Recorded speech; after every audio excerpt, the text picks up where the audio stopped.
าวจี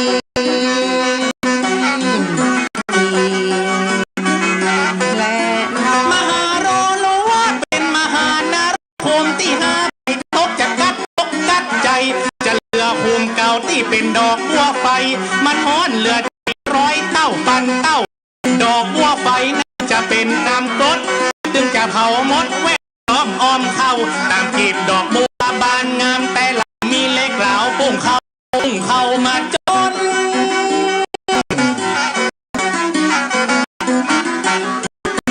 ตามกีบดอกบัวบานมีตึงดาบปุ่งเข้าขนาบสัตว์นรกสนปุ่งตึงตังลงปุ่งตึงตังบนบ่เฮือเขาทนอยู่ต่อบางกีบนั้นนามคมเต็มพุ่งมาจนเต็มเล็กยาวไม่จีม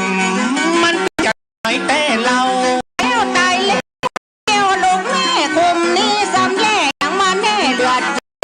เข้าหัวที่ก็หมอกดอกบัวไฟกลุ่มนี้จะได้ปวดให้แสบไม่ก็เปลวพุ่งมาเข้าหูออกตาแห้งลวกขาดเป็นมือหยาบไล่ไม่ถึงเล็กหลาออกดาบมิดที่มันจะ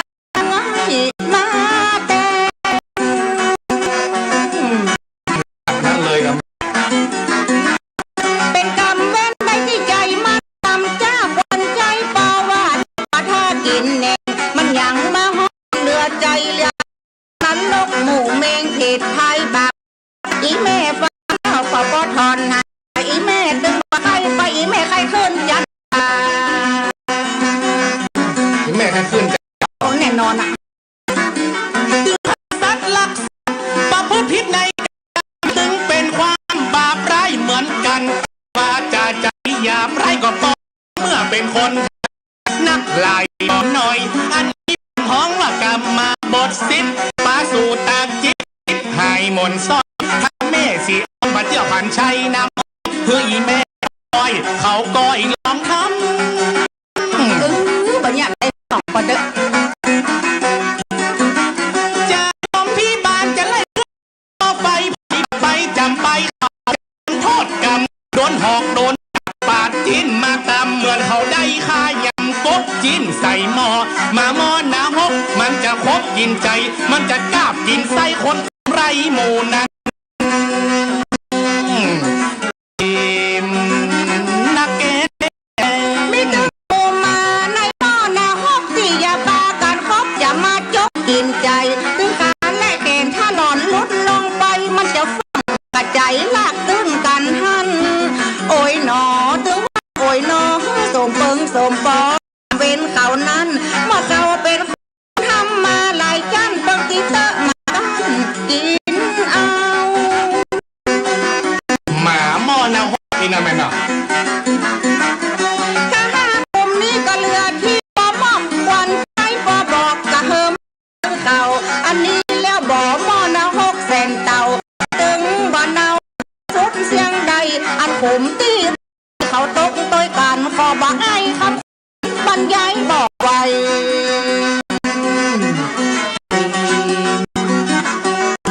และนอเชื่อว่าตาบ้ามหานรกกันคนใดตกมันจะเกิดใจมอนน้ำอกผู้นี้มีกล้าเปลี่ยวไฟจะไปมันกล้าโม่ดับเปลี่ยวไฟสูงในเต้าเก้าตานรัดสันดานก่อนมีวันได้ตอบก่อนว่าไฟอยู่หันโจโยมพี่บ้านจะโหห้ามมันบันว่ามานารกมันจะตัวเต้าจ้างจะลูกครบลูกตั้งซุ่มหัวกันก็ดีฮ้อนปอไผ่ปอมันเป็นเปรียวเป็นควันดังสนั่นปัดจะโยมอ่านตึงจะคู่เห็นเขาตายทั้งเป็นเพราะว่าใจหยาบจีมมันจะต้องแบบนี้ไปแดนเปรียวที่ไม่หกถึงบางจะยกอันใดมาผ่ามันอยู่บ่ม่วนมันบ่หวานหมูสัตว์สันดาละมันยาอีแม่สีอ่อนกับเป็นหูนักไหลยักเผ็ดใจที่ได้ได้ความเขายังอยู่ใต้ลมทำกรรมบาปอันใด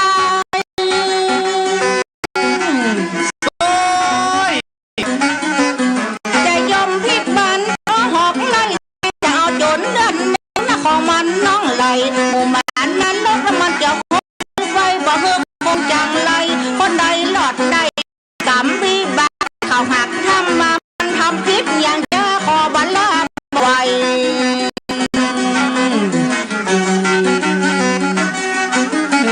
สมัยเขายังคนอยู่บนโลกมนุษย์มันตึงชั่วสุดน้องจะเล่าไข่ปันเหตุพีพวกนี้เป็นนักเลงกับพนันสุ่มหัวการเล่นพนันในบ่อนใครให้ใคร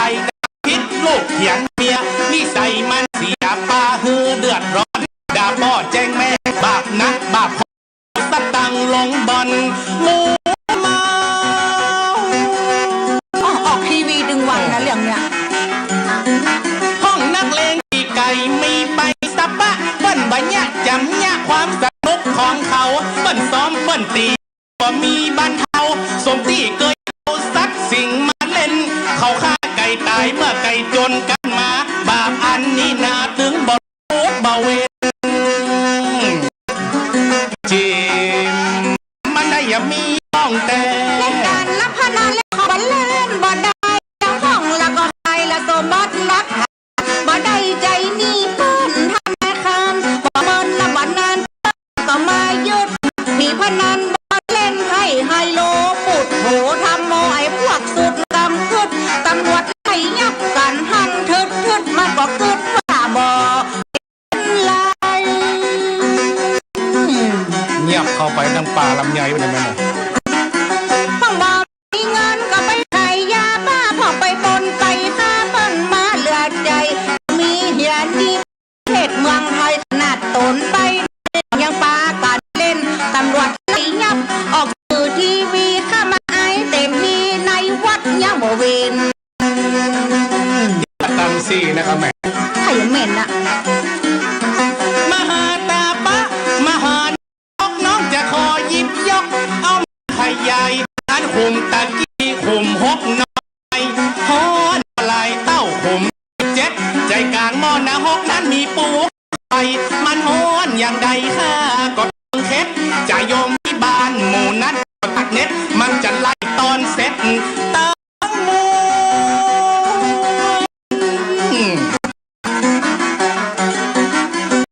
ว่าเป็นไฟจะมอดไม่จุงหอกดาบก็จะปุ้งมาเป็นปัจจุบันจะไม่แผ่วหมู่มวลผสมควรถึงจะโดนอย่างยี่กับแบ่งมอนะหกสี่แบ่งอ้อมกันจะพุ่งดาบอ่านมาแต่งไอหมูนีเจ็บมาอีใจตามแต่เรานี่ซ้ำให้กับลูกแม่อย่างน่ากลัวแต่บาแม่ข่มไหนมอนะหกโกมันลุกเป็นไฟย้อนบุกไฟมันมีหลายมีนักลงทานด้วยใจยมที่บ้านเพราะใจเขาเป็นมาเพราะใจเขาเป็นพวกเราทานโนที่มีโยอันนักก็จะปุ้งมาปักหัวมันโอ้นักแกนเด้อทำอันใดใจปอเล่าว่าสิอ่อนแม่ก็ใครหูใครหันบักข้อนี้ถ้าจะสำคัญถ้าเป็นอันตกผ่านหยาบกาลูกเคยป้อนเล่าเพื่อพี่น้องเจ้านายผู้คนฟังตั้งให้เปิดหูอย่าจะไอ้โหเนาะเปิดมาฟังให้หูนะกันความชั่วตั้งหลายคือใบใบแสนเปียวลกมอดไม่ปัดตนเมื่อเขาได้เกิดในมุดเมืองคนจิตใจมัวละยำตั้งจ้าสอจอกินบ้านกินเมืองหมู่ในผ้าเหลืองกึดหยาบกาอย่าไอ้วัดกันยังกามันบ่ดีเตว่าน้องเนยหมู่ทุก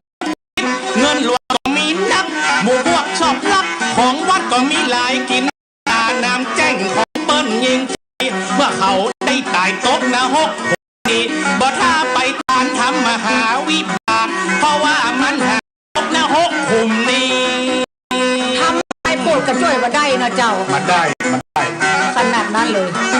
ถึงแม้ละจะดานทำไปโผดโลกดานสลากโจกให้จะไปบอกเกี่ยวป้องกันขันเข้าไปเป็นใสเป็นแนวสัมปทานก่อนแล้ว ไปเงินบ่น้อยมานาไปถึงมหานรกที่เราได้ตกเววนต่ำก้อยแม่มาฟังควันใจน้ำอ้อยก็ให้หันต้นคอยโดนดี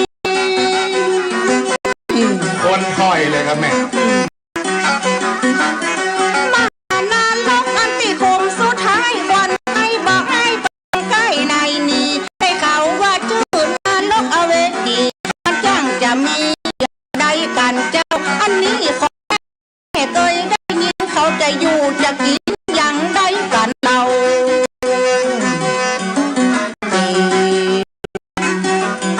และน้อง บอมอนะฮอกคุมแปดมีกำแปงแวดพบด้านกับกันตั้งจัดบนอากาศก่อสร้างจะลุ่มปอมันด้านข้างนี้ทิศมหานารกด้านอเวจีบ่ได้วิ่งหนีคนใดบ่ได้วิทย์สักคนนั้นมันจะเสี่ยงชีวิตไม่ได้ขมหอกดาบนักแกนะแม่ นักเตะ บางเหตุการณ์จะพุ่งมารอบด้านจ่ายกที่บ้านว่าสมจิตสมใจหมู่เอากระด้างถึงบ่จ้างหนีไปย้อนมันจังไรทำมาอัน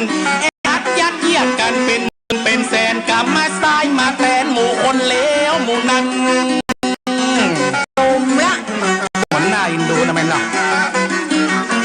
บ้านหอกดักตำน้ำปังหลังปังแม่ปัจจปากันฆ่าเพื่อวินัยไทยบอกมันว่าสัตว์มันตายหมู่มันตั้งหลายจะฟื้นมาใหม่อกเจ้าแม่อกเขาทะลุดังหัวเป็นตีน่ากลัวตุ้งอยากห้ำให้ก็คือเขาก็ต้องยุดบ่อใจเขาจะต้องชดใช้กรรมเป็น โอ้ไม่มีล้ำเหลือได้แม่แต่ เป็นแบบอันใดมันไม่แต่ว่าสีอ่อนแม่ปั๊มเขาโดนเกณฑ์ที่อาเวทีนี่ถ้าจะเป็นมอนโฮเกณฑ์เหลือกอื่นไปโดนทอมันคือทุลนทุลายสัตว์นั้นตั้งหลายมันจะได้จำไว้ มันถ้าอย่าจำแน่แบบนี้นะ จะมาตายเว้ย บาปอันนี้คือข้าพ่อข้าแม่บาปแต่อีแม่อ่อนสีข้าโตข้าพระอย่างใดก็มีทำร้ายองค์โมนีพระพุทธเจ้าพวกนี้รักผลครูบาอาจารย์แต่มันสันดานใจผ่านมนต์สู้มันตึงจะ700เต้าปันเต้าไฟแสนเปียวกันเต้าเผามา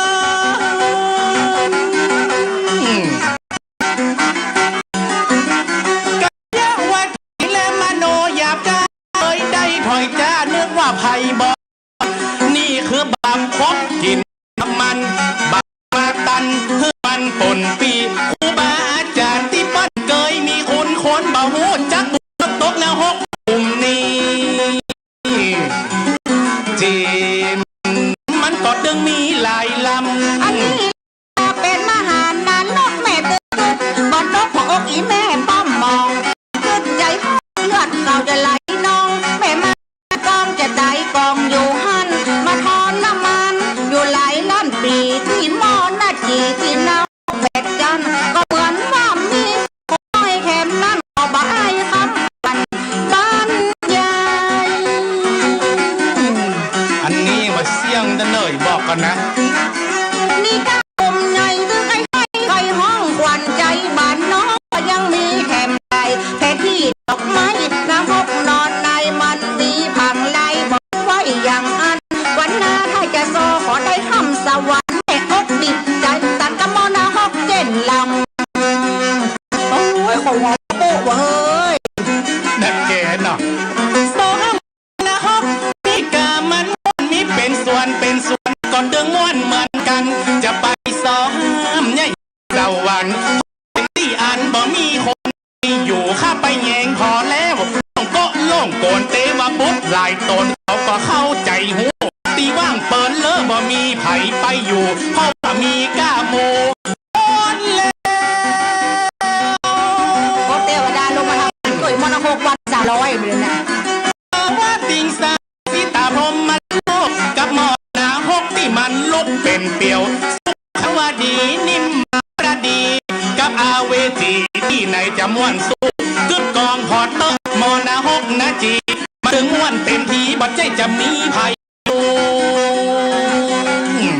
จีมแลโน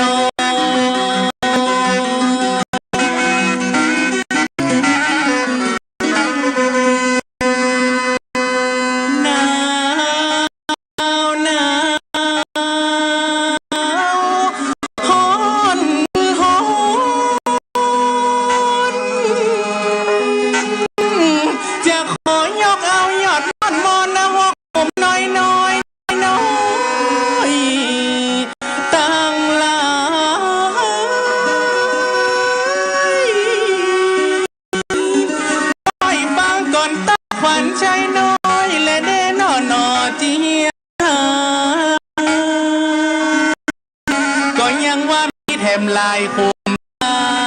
ยมอถ้าสิย้อนบอกเข้าใจก็ลองทางไปเป็นขอมาตกใจอย่างแต่นอโมที่ไม่ตกมอ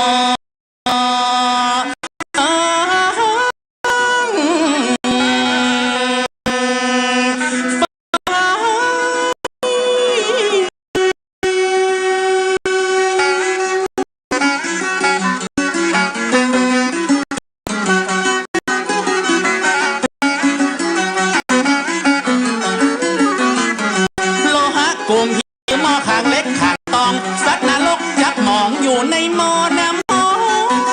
น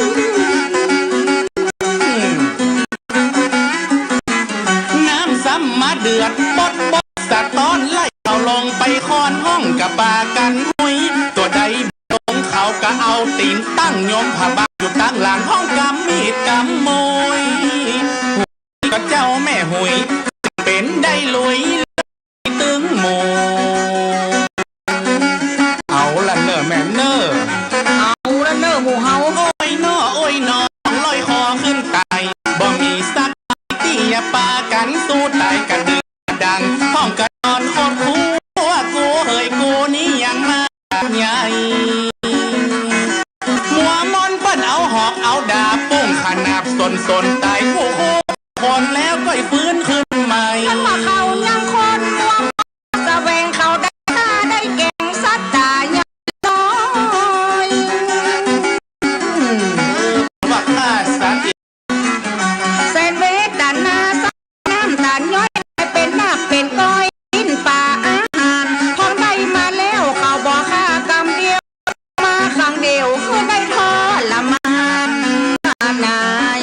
ท่านนั้นมาอินดูสงสารแต่เหี่ยวว่า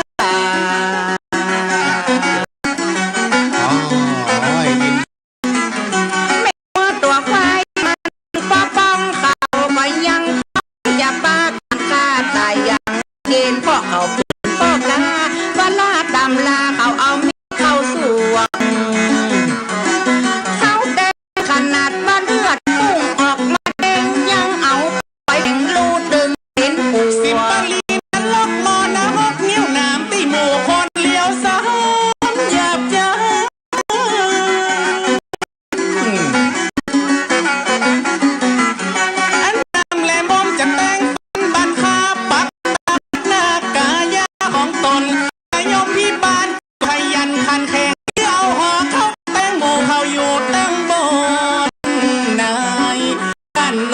จำเป็นได้ทนตัวตน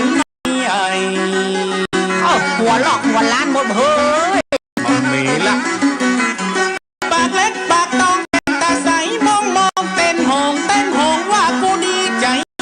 ห้องซับแก่ตาซับปุ่มซับใสห้องบ่เป็นให้จะยะใดกันเล่านอนนายเจ็บติดเจ็บตายก็บ่ตายมาดับจิตวายก็ฟื้นขึ้นมาใหม่คุมนี่ทรมานจนมาเล่นจู้สุดท้ายเกิดว่าภัยบ่ฮู้แน่นอนลูกผิดเมียนิสัยเสียชอบสุปัดยิ้มปัดผู้เปิ้นเป็นของตัวของเปิ้นมีเจ้าขอใบ สันดานใจผ่านเมาหัวนายนัวเขาตึงบอกกลัวย้อนเขานัวกันมู่เอ้ล่ะเขาให้จะม่วนของมันชอบกำลังตีตะลังตัวห่มผ้าเหลืองคือบ้านคือสินทำจำวันตอนเป็นผ้าหลวงมันทำมาล้วนลังท้องกอดจวนเอาหญิงใจอยู่มานอนอยู่ในอารามแห่งพระบวรกรรมนี้มันหอมใจสมสู่สินะคะหน้าห้องตอนได้ตบจักหมอเขาฆ่ากันน้องอาปื้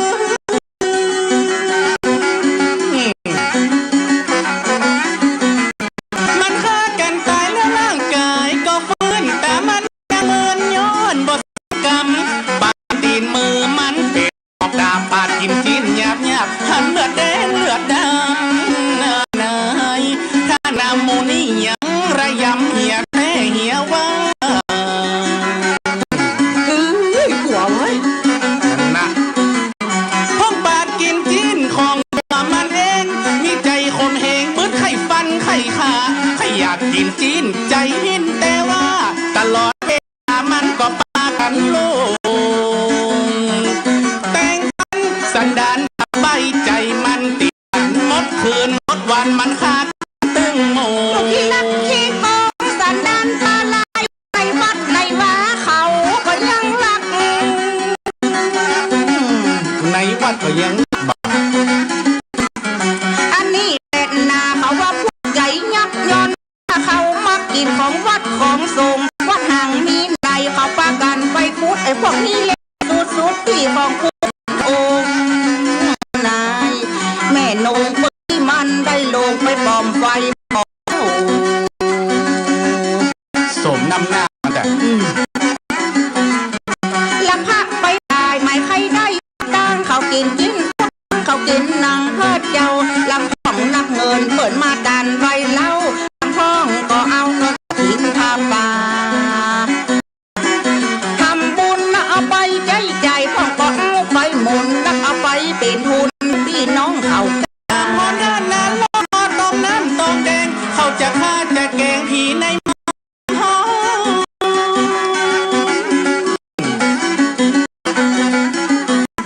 จะยอมพี่บ้านเป็นเต้นฟอนว่าเมืองเขาหอนในหอน้ำก็เอาหินดินทรายมาขัวเป็นไฟแล้วไปถามว่าเป็นได้นาแม่นาเอาไม้ดามเข้ามาก้นเป็นอย่างคนแกงูนนะมันเนาะนั่นตัวใดแม่นตัวใดกลัวโดนไฟมันก็การเข้าไปหาทางออกตั้งข้าง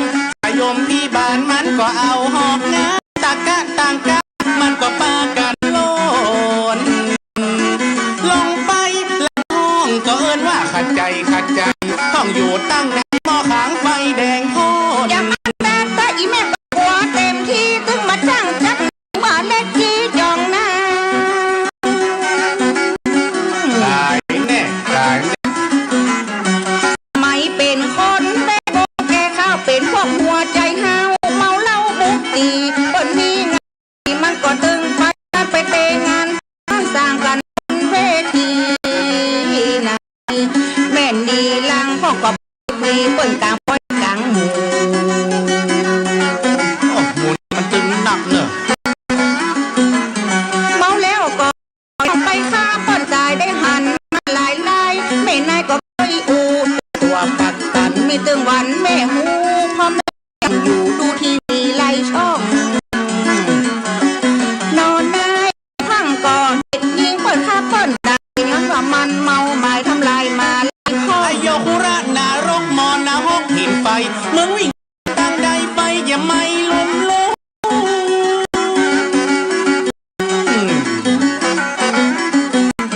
ไฟมันเป็นเปียวแดงเขียวรูปลุ่มแผ่นดินตั้งลุ่มไฟแล้วเป็นสายสันลกวิ่งไปมันก็ห้อนตีนไปว่าขัดใจเ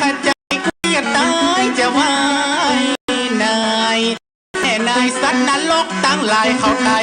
วันค่ำได้ใส่เกลือปันเนอร์นี่นะก้อนตีว่ะ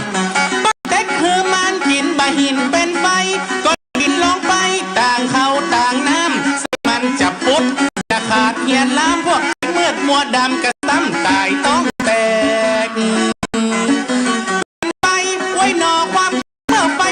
ดใจตึงปุ่มตึงไส้ตั้งในมันก็แหว พุทโธธรรมโมสังโฆสังกูว่าแล้วพอฟังไม่ต้องโดนแบบนี้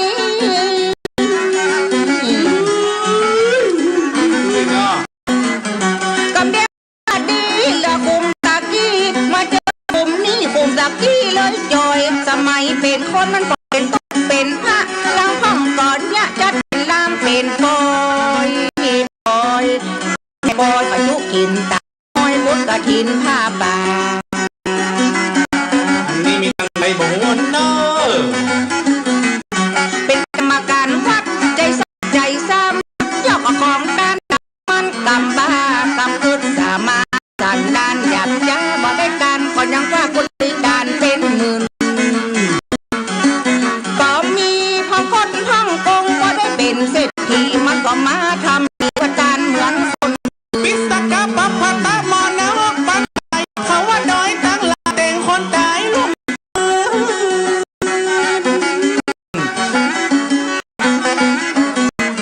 เอาจนมันแล้วเหี่ยวฟื้นเต่งลงเต่งคืนว่ามึงหลับแล้วบ่ดอยบางแก่นกระโยดลงเป็นไฟมึงจะหนีไปดังใดแล้วนอนอแม่นอถึงบ่ได้เยอะขอเหมือนแปลงกล้วยหนีบ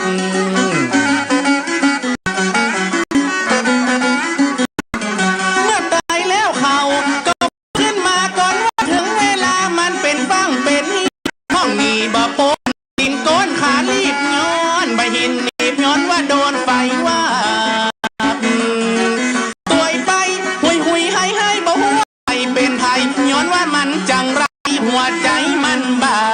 ป อกเคยอกมดมันใจจะอีแม่จะว่าให้แตกมา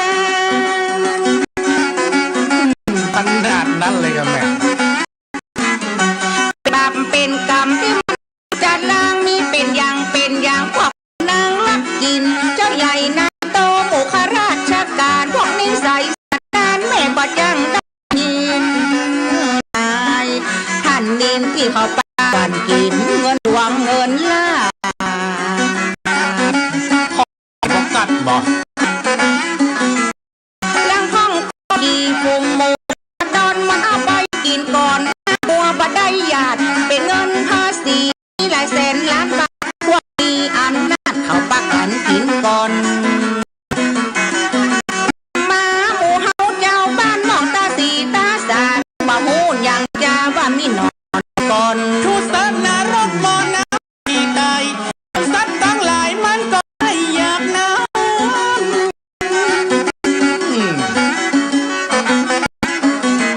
หันห้วยไหลมาใส่ทาลาใส่ลำฟังตักกินน้ำว่าจะได้หลอดตายหลังห้องก็ลงไปส่งไปอาบพวกหมู่คนบาปหวังได้สบายแม่นายมากินข้าวร่างกายลวดเป็นไฟเป็นทานให้ยากก็แม่อันไปแสนเปรียวที่ไม่เขียวตั้งในพงหมูสัตว์จังไรมีกันไปไขว้ดานพดถูกตั้งใดโดนไปมันก็บ้านที่นั่งซ้อนว่านลุกเหลือกาดูกนอนนายพ่อกินเข้าไปเข้าก็กันตายดินก็ร้อนทุลายบรรยายพอบอถูก ไตไก่อันกาไตป้องตายสยองเช่นลาว เอามันแตะเอามันแตะเด้อ หมูสัตว์ตั้งหลายที่ใครอยากกินน้ำมาโดนซ้อนโดนซ้ำสังเวชล้างหัวใจกินน้ำเข้าไปกลายเป็นแก็บเป็นทานแสนทรมานเมื่อมันลุกเป็นไฟไหนแม่ไหนย้อนว่ามันจังไรย้อนนิสัยมันชั่ว ชั่วเลยครับ มันไปกดไปโกงเอาเงินข้ามไปพวกใจละย้ำเข้าปากกันวัวไอ้พวกกันนับเก็บดอกก็มีพวกที่ใส่มันชั่วขุดรีดเอาเงินหมูแม่กาที่มันแม่ก็เคยหันกับตาถ้าหมอกมาถ้าบัดดาก็คือ สีตามอน้ำมอกน้ำแข็งมาก่อนโดนไฟแดงมอนี่แดงเย็มเลย ขยังแข็งจะเอา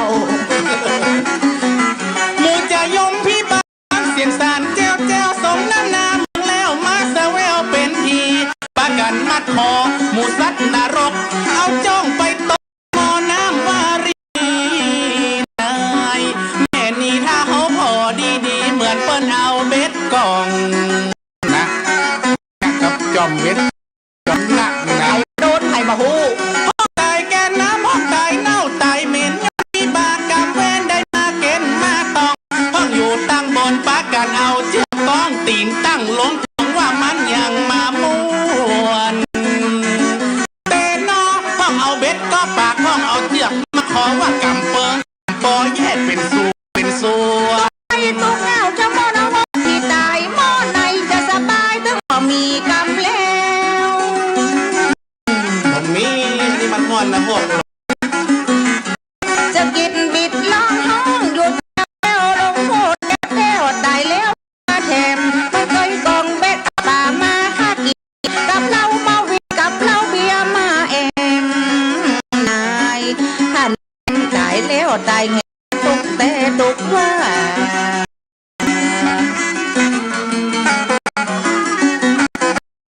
ลำห้องผิดใจที่เขาได้จังการห้องปุ๊บหัวมันห้องป่าวันต่อค่าเอาใส่กระสลอยน้ำยาอันที่เขาว่าค่าหันศพนั้นนอในมีการฆ่าสัตว์สิ่งใดพิธีมัดนั่งก็มีตึงดีพอ สุนาคารนารกนรกจัดมามีตึงแห้งตึงกายบินมาหลับ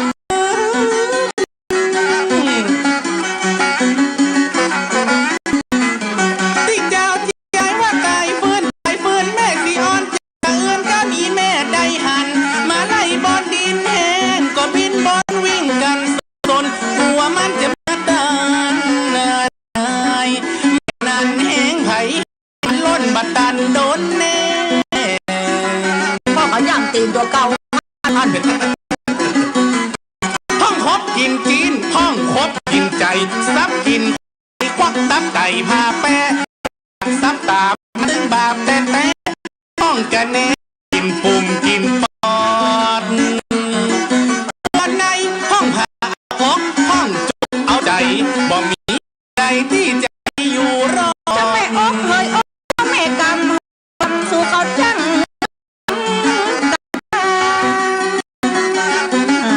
หรอกอันนี้ไปจริง สมัยมันเป็นคนนะจังจังป้าปิดามารดาพ่อแม่ของครูบาอาจารย์เคยสั่ง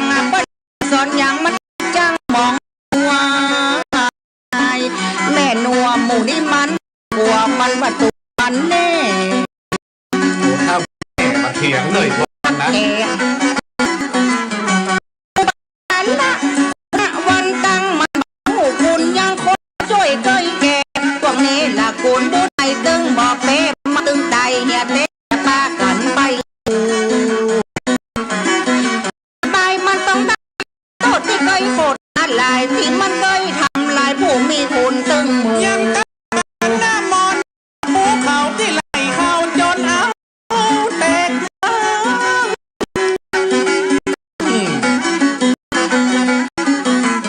แต่ก็อยู่ขุมใหญ่อวดอ้างว่ากูก็ล้างจะบ่ได้โดนแหมปนจากขุมใหญ่มีขุมน้อยอยู่จะไปมาอ้วมึงจะมานอนแหมแม่แหมนี่คะแนนว่ามึงหนีเฮือรอดเอาละบ่เฮ้ยได้ยินพาไหลลงมาเป็นสายหอน้ำลายกิ้งมาจุมาจอด ก่อนว่าตัวใดหนีไปรอด ถึงบ่ฮอดจะยอดเรือคุ้มเอาโดนมาจะมาคุมนี้กับคุมกี้คุมมาว่าคุมไหนกันจะมันจะดีกันเล่า เลยก็บัดดีผู้มาก็บัดดีหมดนาทีถึงบัดดีทั้งนั้น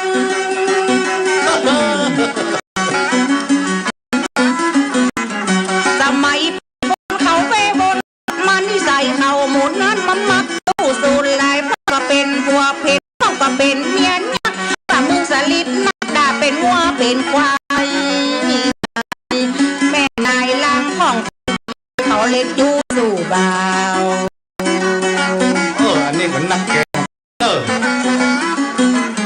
อยู่ในกินในเป็นตาเล่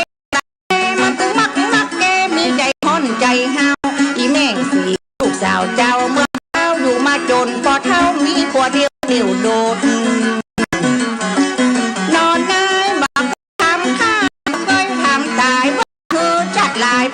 ยังบ่คง อันที่เล่ามายังมีแหมหลายผมถ้าพี่น้อง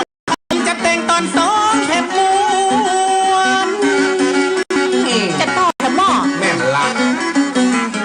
ห้ามมองฮกกำลังม้วนเวลาจำจวนก็ป้องได้ปงสีใช้หัวใจในป๊อปปั่นขนาดหมดได้หันจนลืมบ่ลงแม่นงแค่สองโอมันก็คงเหลือเก่า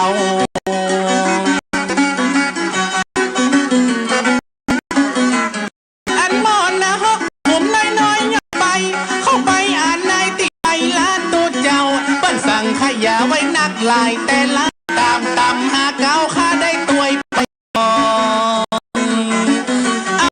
นก้อนไผ่ปะเจือก็ร้องพอนะเหมือนควันใช่ว่าคือตัวมันนอ ตอนถ้าก็มีวันหลังบอกว่าคนฟังยังออกงาน ลาเถื่อไปสองหูนะ ตัวมันอาความเศร้าเหี่ยวท่านผู้ฟังการที่บนได้ใส่แต่นี้น่าจะประกันทำบุญเอาไว้เป็นทุนกว่าได้ตกลงไฟไหนท่านใดบ่มีไผใครไปมอนะหกเมืองลุ่ม ใครก็บอกใครทำบดีแล้วเนอะนะ เดี๋ยวเปิ้นจะว่าข้าวันวักมาสอบวันใจสิเอาตัวปลอมกลุ่มไปจบที่ใจดีจุกลุ่มวันพุธกลุ่มสลุงไปวัดอยู่ฟังธรรมปัญญาแล้วเว้นและกรรมคนพกเจนลำหดหดหู เอวังหนตุธรรมมาเตสันมอนฮกเล่ามาข้าขอละแล้ว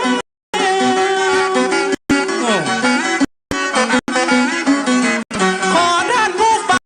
ใจยังของแหวย้อนยกเอาแก้วทั้งสามประการไม่ขึ้นสวรรค์นิพพานจันทร์ฟ้าคือใดรักษาจำศีลเห็นตานายท่านนานกว่าจะยมที่บ้านได้ลำบาก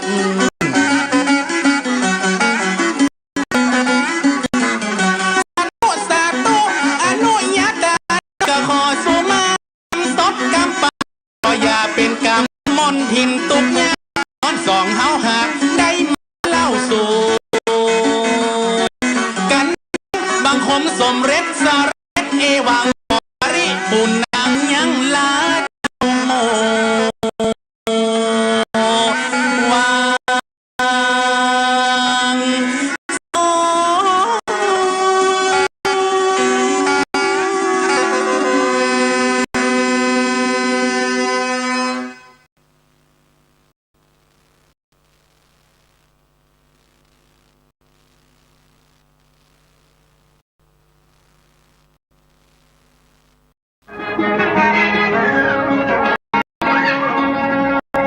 สอบท่านพวกครูสุตะธนวัฒน์มหาทรัพย์นรินทร์โท1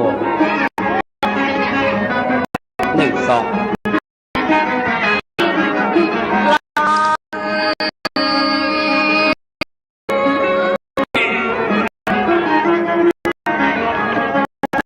พุทโธ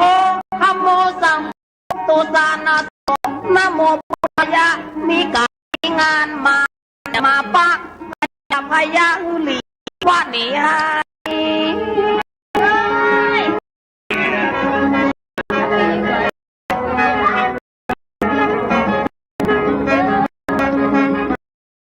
ตีวันนี้มันก็เป็นวันดาวงโมตทาปากันนะห้องซอยคำน้อยกับพี่น้อยเร็วปากตักกับคณะทากินข้าวแรงปากับมาพร้อมปากัดมาน้อมมาไว้มาสาเป็นงานของท่านครูฝูงคณะทาปากัดมาน้อม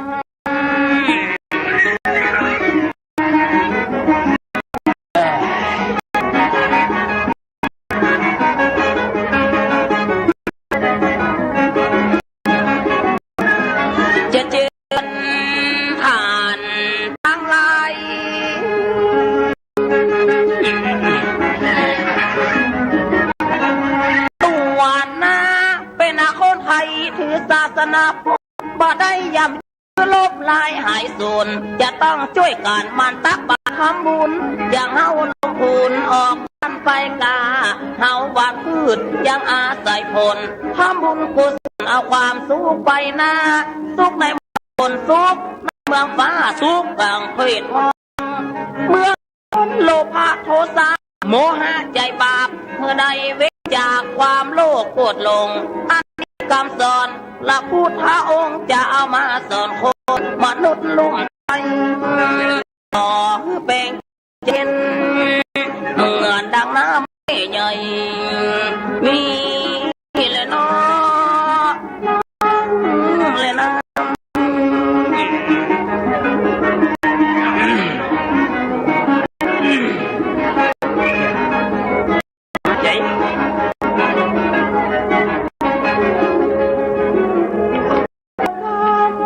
ผู้ส่วนของตานทุกสิ่งของมันไหลมันลิงมาหาบ่งมุทายกและทายิกามุรัตสถาถึงหนุ่มและทำส่งปึงกุ้งวันใส่นมวันจะไหลต้อยเฝ้านี่แหละเนาะจะทำ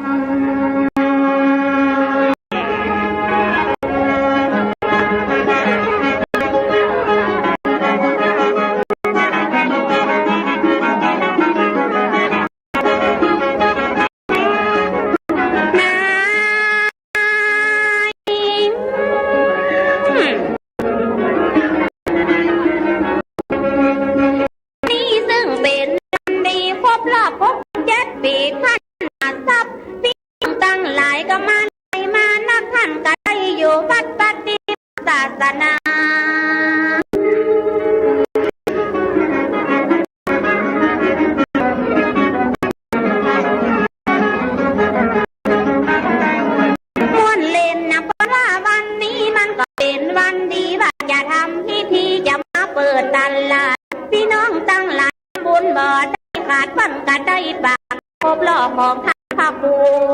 ป้ากันก็มาสาดำน้องใหญ่ละอ่อนมาตึงข้าตึงสูจะมาพบของท่านพระครูตึงข้าตึงสูอย่าขอสาดำน้อง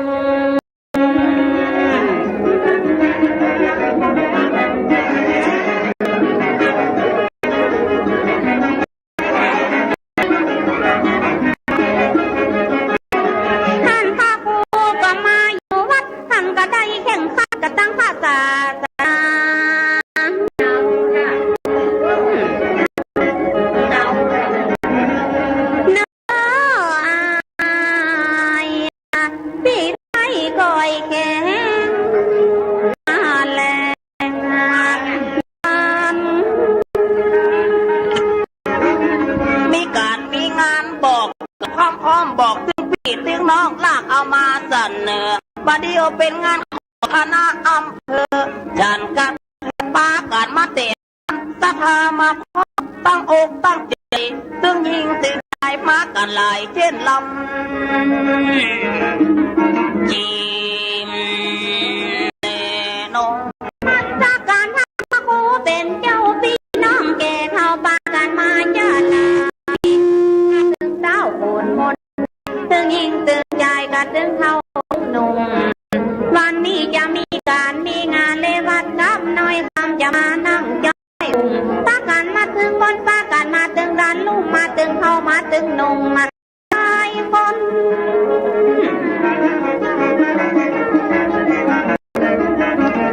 มันว่าความเศร้ามันดีเหลือความมืดกันว่าเฮาวันพืชจะต้องอาศัยผลนมัสการทุกตนทุกองค์พี่น้องผู้คนปากันมาที่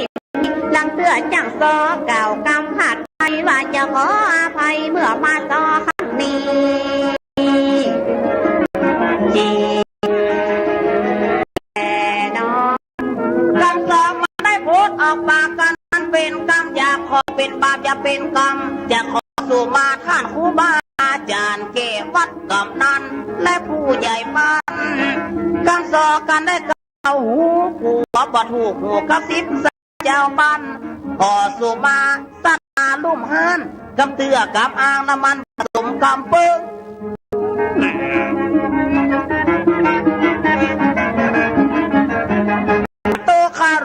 สมด้วยความคิดต่างคนมันต่างจิตมันคิดบอกกัน จะขอจริงครูบาอาจารย์สถาสิทธิ์สาวเจ้าบ้านบอกว่าเสื้อวัดบอกว่าเสื้อวาที่ปากันมาจ้างซออยู่บนนั้นทีมแลน้องท่านพระครูได้เป็นกันเป็นเต้าขอสาธุจอท่านาวุโสลังเตื้อจ้างซอเก่ากำปานโลกเมบุญโพธิบะมีประโยชน์น้องคำมาน้อยว่าจะขออาภัยตึงยิงตึงใจขออาภัยยัดตูดลังเตื้อจ้างซอเก่าแก้วตั้งโลกขอปอยกโกรธอาภัย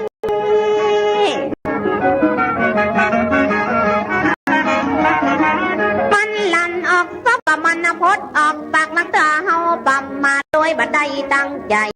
น้องคำมาน้อยว่าจะขออาตึงยิงตึงใจปีแก้วน้องแก้วขอพี่น้องก็ยกโทษให้นายเพราะเฮาได้อภัยล่วงหน้าไว้แล้ว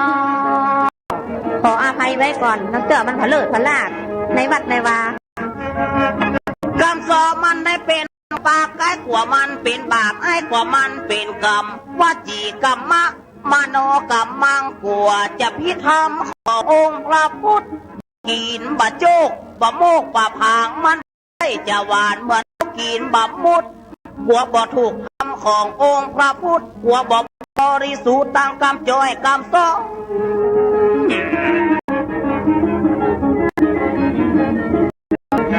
อย่าขอสู่มาล่วงหน้าไว้ก่อนแต่พ้องเล่นพ้องข้างครูบาอาจารย์กินข้าวจะมาซออุ้มมันเอาใจคนฟังสิสาวเจ้าบ้าน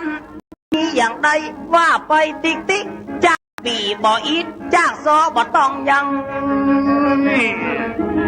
จีน้องบ่อิดจังปีกับบักกันหาไปจังนั่งอาหารไปมีปัญหาวันนี้ท่านพระครูวานเฮาเขามาบังเสียเวลาจะต้องห้ามทำเก้าประวัติของท่านพระครูสูงไปดูพอกันเจ้าตั้งไปนักก็มาถึงเก้านักก็ท่านเป็นเจ้าหัวที่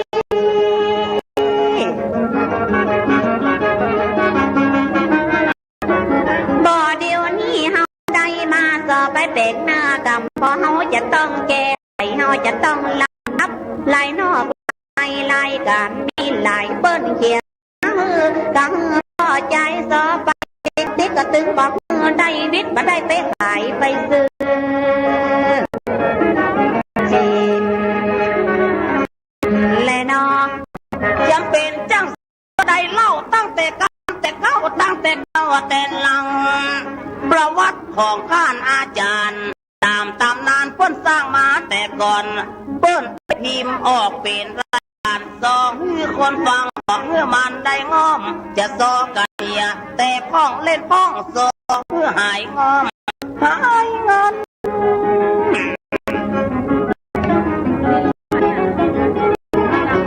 คำน้อยจะมาถามบ้านนอนเมืองเกิดจัดตากำเนิดพ่อครูอยู่ไกลอู้กันแล้วจ้างซอติดป่าไอ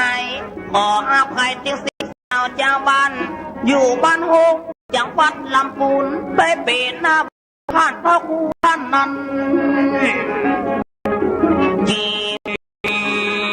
แหลมองยังห้ามมาบางลาบางก่อนเมื่อท่านเป็นลาอ่อนเป็นอยู่ใกล้บอกไก่ใจอยู่ยังไม่ใจอยู่ยังไงมาเล่าให้นาอยู่ลำพูนแก้วฟังแล้วป้อนน่าจะได้บวชไม่ขออธิบายให้คำน้อยน้องจันท่านได้พรรษาที่ไหนยังท่านเป็นบ้านป้อนอยู่ลำมาบุญ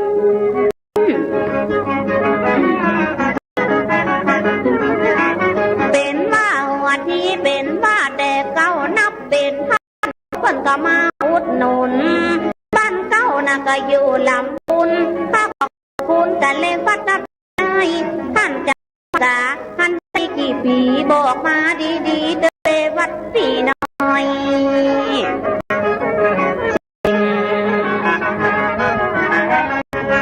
พศ2465สูตรจะมาถามข้าบัดจะเป็นหน้าหนาวข้า พ่อครูเกิดที่บ้านเหล่ายาวตำบลหลงยาวบ้านโฮมหลงลีเมื่อพศ2465เล่าใครจะอู้สองนาจังปีเป็นกำเนิดท่านพ่อครูท่านนี้โจบป.4 ตรงโป่งปอดี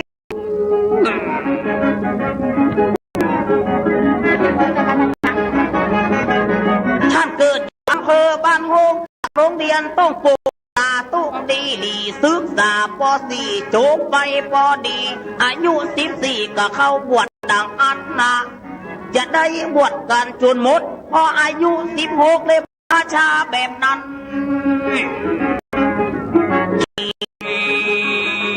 เลดน้องเป็นพายุบ้านห้องลงลีกมาใครเจ้าจี้กมาเล่าจะใครยากับพระชานอนายปากใจว่าอายุได้16ปันใดนักจำพันจะอยู่ในวัดในว่าจะใครจะจนหมดเป็นว่าอายุกับท่านได้16ท่านกับพดไปบวชเป็นนาเนน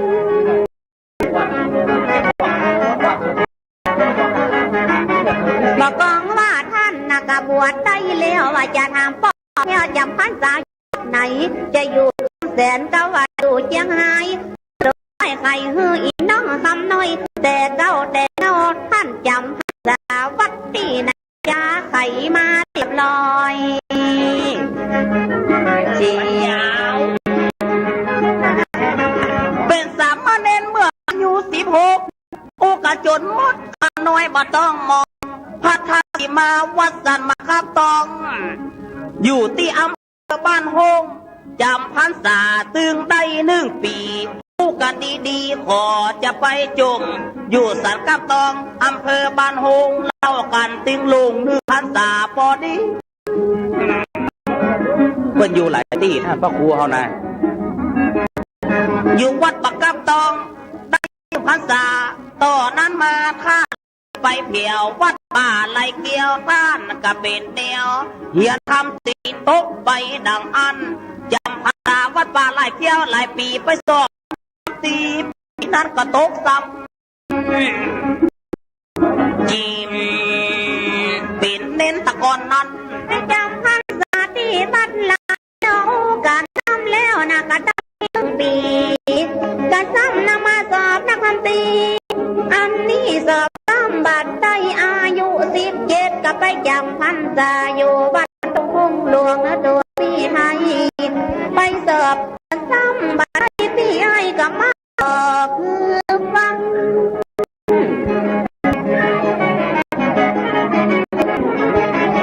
ไปจำพรรษาอยู่วัดตรงพุ่งหลวงมันสมเปิงกวนที่วัดบ้านหงพี่น้องตั้งหลายเปิ้นก็หูตึงลงเป็นว่าได้สอบนักธรรมที่นักธรรมที่ได้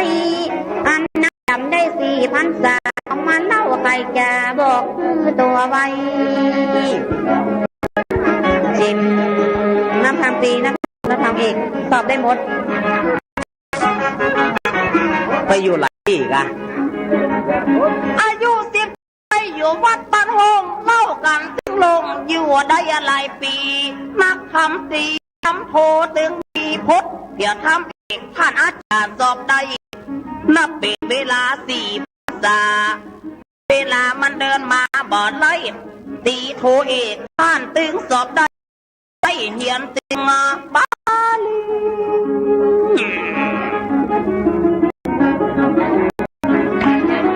อยู่4 พรรษาท่านเหียนบาลีเตว่าบ่มีบัดได้สอบเหมือนกันบอกยุต้านใดสาว3ต่อบารีตีพันโอนยังลาปูนติ้งบะไก่ง่ายมาอยู่เชียงใหม่เอาจนสอบคือ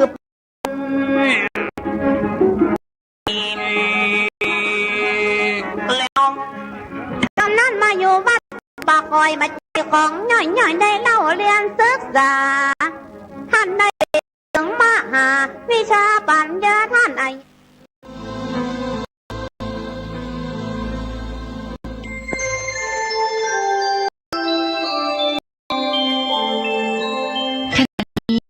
ท่านกำลังฟังสถานีวิทยุกระจายเสียง FM 104.5 เมกะเฮิรตซ์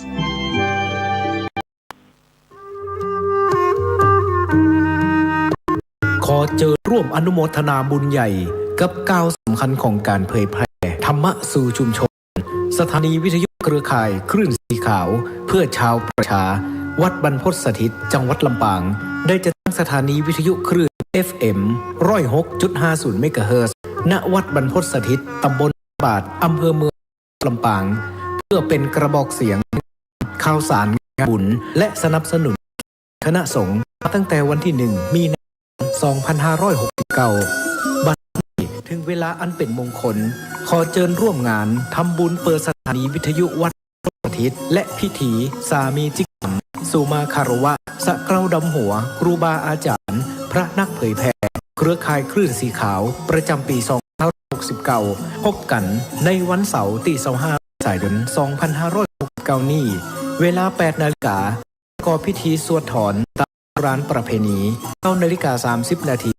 ร่วมฟังเวทีนาธรรมพระสงฆ์กับการสื่อสารเล่าขานวิทยุท้องถิ่น 10 นาฬิกา 30 นาทีพิธีเจริญพุทธมนต์สืบชะตาเพื่อความเป็นสิริมงคล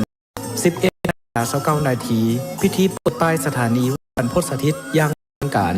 10 นาฬิกาอิ่มบุญอิ่มต้องทานอาหารรสจากญาติธรรม 3 นาฬิการ่วมพิธีสาธิกรรมสะหัวพระสงฆ์ครูบาอาจารย์พระนักเผยแผ่ปลูก 14 นาฬิกาพิเศษกิจกรรมจับสลากมอบของขวัญรางวัลแทนใจให้แก่ญาติขอเชิญคณะท่านผู้ฟังร่วมเป็นเจ้าภาพถวายพระสงฆ์50 รูปละ 1,000 บาทหรือตามตนาสถาบริษัทกรุงไทยสาขาลำปางชื่อบัญชีกองทุนสนับสนุนการเผยแผ่พระพุทธศาสนาวัดบรรพตสถิตเลขที่ 503-3-15564 สอบถามรายละเอียดเพิ่มเติมโทร 086-567-540 หรือ 98-005-2515 25 เมษายนนี้เฮามาห่วมสักดำหัวร่วมสืบสารประเวณีปีใหม่เมืองณวัดบรรพตสถิตลำปางคลื่น 106.50 เมกะเฮิรตซ์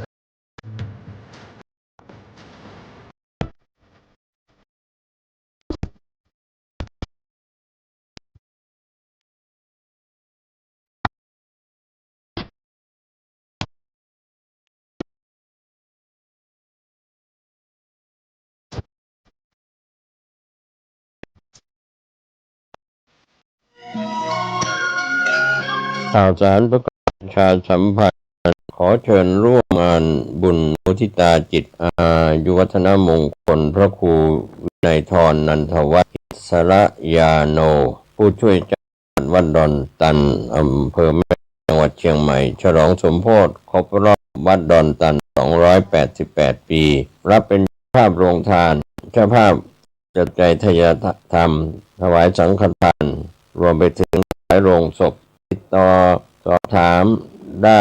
ณวัดดอนตันตำบลเมืองแก้วอำเภอแม่ริมจังหวัดเชียงใหม่วันที่ 9 พฤษภาคม 2569 ได้บุญได้กุศลได้ความดีโดยทั่วหน้ากัน กระจกวิเศษจงบอกข้าเธอใครงามเลิศนัทพี่ ก็พระนางน่ะสิราชินีผู้เลอโฉมดูสิแต่ท่านพาชาวประชางดเผาป่าและขยะในครัวเรือนชาวไร่ชาวก็งดเผาตอสั่งข้าวฟางข้าวหันไปไถกลบทำปุ๋ยหมักแปรรูปเป็นอาหารสัตว์หรือเอาไปอัดเป็นแทนอากาศดีไม่มีฝุ่น PM 2.5 คอยกวนใจหน้าตาท่านก็สดใสผิวพรรณผุดผ่องเป็นที่สุดค่ะ แบบนี้สิถูกใจข้ายิ่งเพราะทุกการเผานั่นคือการสะสมฝุ่นแต่ถ้าคนร่วมใจกันหยุดเผาเราก็จะมีบริสุทธิ์ไว้หายห่างไกลมะเร็งปอดสุขดีมากที่สุดแล้วราชินีจงเป็นอมตะราชินีจงเป็นอมตะข้าขอบูชาท่านพญาเอาทูบมาไม่ต้องจุดแล้วนะเดี๋ยวนี้ข้าเปลี่ยนมาใช้ทูบไฟฟ้าแล้วมันจึงไม่มีฝุ่นเลยสภาพอากาศดีด้วยการร่วมมือของทุกภาคส่วนปรารถนาดีจากสำนักงานประชาสัมพันธ์ กรมประชาสัมพันธ์